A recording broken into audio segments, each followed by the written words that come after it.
All right, and welcome back to Logan Simmons Photography, and it's really great to have you here with me today because I've got a new update on a product we've looked at before, which is Gigapixel AI from Topaz Labs. They've got a couple new features I want to show you, and I think it really does make some improvements to the program.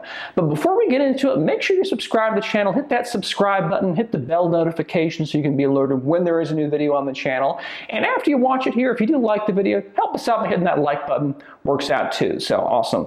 Let me go ahead and go into it. It's Topaz Labs Gigapixel AI version 5.0, and they've added a new feature specifically, although a couple other things as well. It's called their man-made object recognition. So I'm going to go ahead and bring you into my computer right here. We're going to take a look at a few images and see how this new addition in version 5.0 really affects things. So we've got a few images we're going to look at today, and I want to start with this one right here. I'm inside Adobe Bridge, and I've got the Gigapixel AI app open right here. We do have to use it inside the app itself. There are no plugins available for Photoshop or Lightroom. So what I'll go ahead and do, I'm going to go ahead and hit open there, and it looks like we navigated the right folder.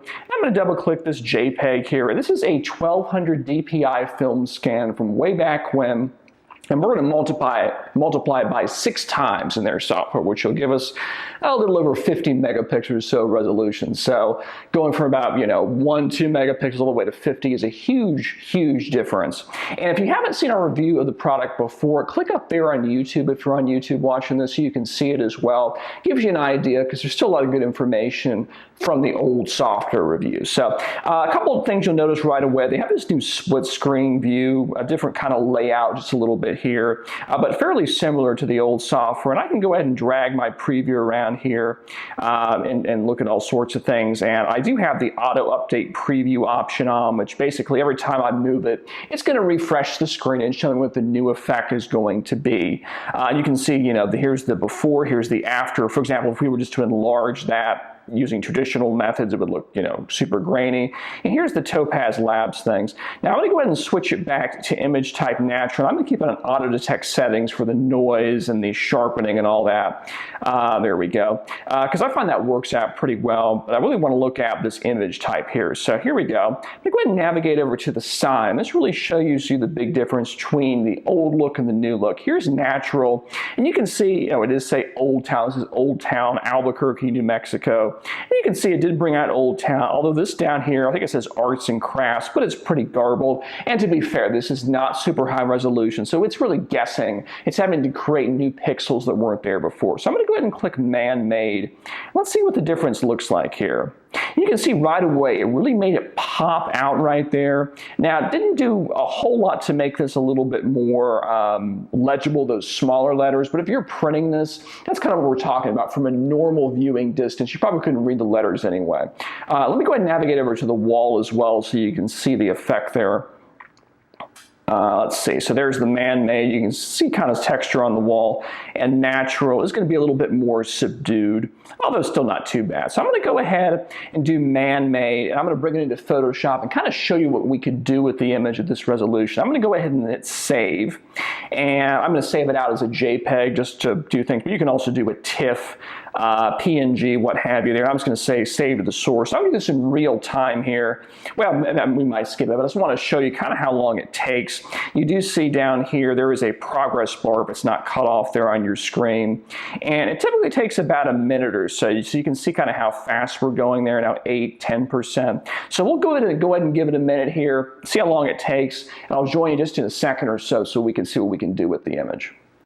All right, and we're done. Now, it took about 2 minutes, 19 seconds, it's saying down there. It does go a little bit faster, though, when we're not doing a screen recording and running off battery. So it might be a little faster. This is a fairly modern machine. So we got that done there. So I'm going to go actually ahead and close this out. We've already saved the file. I'm going to go back to Adobe Bridge, and you can see it's added this gigapixel thing to the end of the file now. So I'm going to go ahead and open that up in Adobe Photoshop.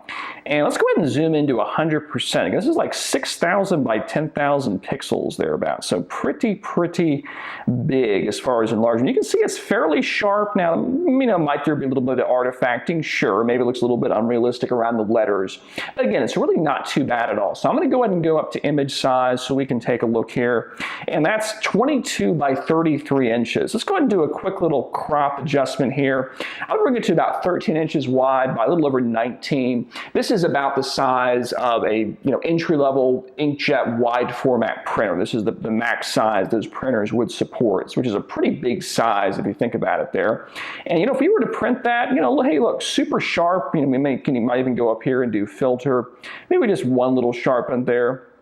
Really good quality. I wouldn't have any problems printing this at all. So I think that man-made, especially with that lettering, really did do a nice job of improving the image, more so than the previous version. Let me go ahead and get out of it here. I want to show you a couple more images, then we'll wrap it up here.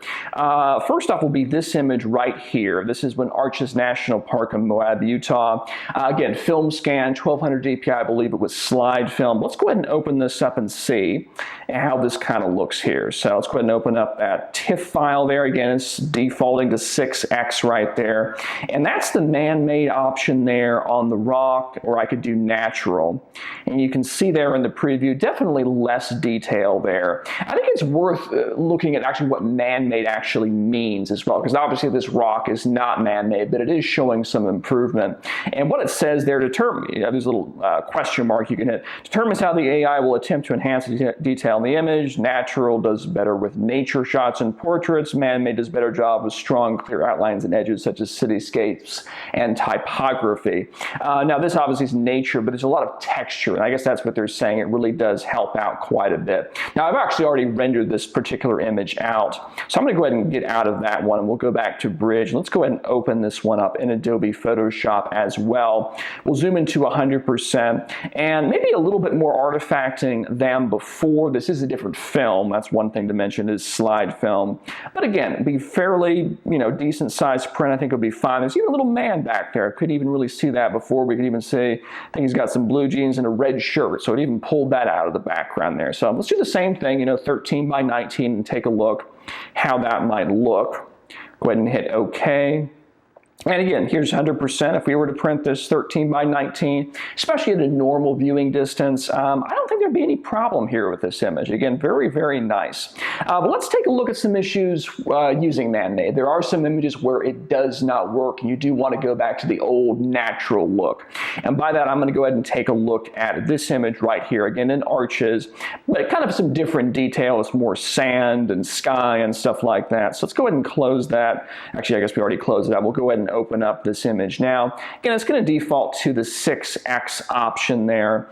And let's take a look. You do kind of get this weird look in the sky. It almost looks like it's some sort of painting or something like that. It's started to crack the paint.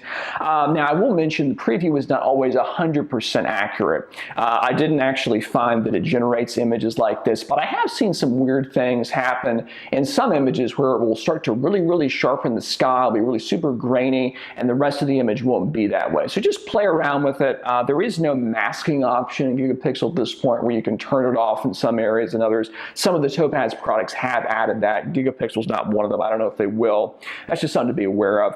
But let's go ahead and down here to the rock, specifically this little formation over here. And you can see it's a little bit weird. You got some color noise right there. Again, this is slide film. Maybe it's not quite, maybe there's some sharpening issues from the lens or what have you. Obviously a little bit less sharp, much more natural with the natural look. So let's go ahead and take a look actually at the final results. I'm going to go ahead and get out of this, and we'll go into Bridge. And I think I'm going to start with natural. We'll open that up on the left, and I think this will open it right next to it. There you go. We'll go back and forth here. In fact, let's go ahead and zoom over there. I know you can do two up at the same time. I'm not going to bother, but here's the natural option. Again, a lot more natural, kind of like they're saying here. Obviously, the resolution, for whatever reason, isn't quite as much as some of the higher images, but again, fairly respectable. Slightly painterly, but not overly so. If you go over to man-made, you get a lot of color noise here. It really does not look natural at all. Now, sky, which you see right there, those black spots, that's probably dust that was on the negative, or on the positive. This was a slide, I guess. So that can be zapped out with a healing brush, no problem. So again, no problems with the skies here, but I've had skies in the past. So yeah, you can see there, you don't always want to use the man-made option, not always a panacea. Let's go ahead and take a look at the natural. Again, we'll do that 13 by 19 inch look here and see kind of how that would look if we were to do a standard, wide format basic print.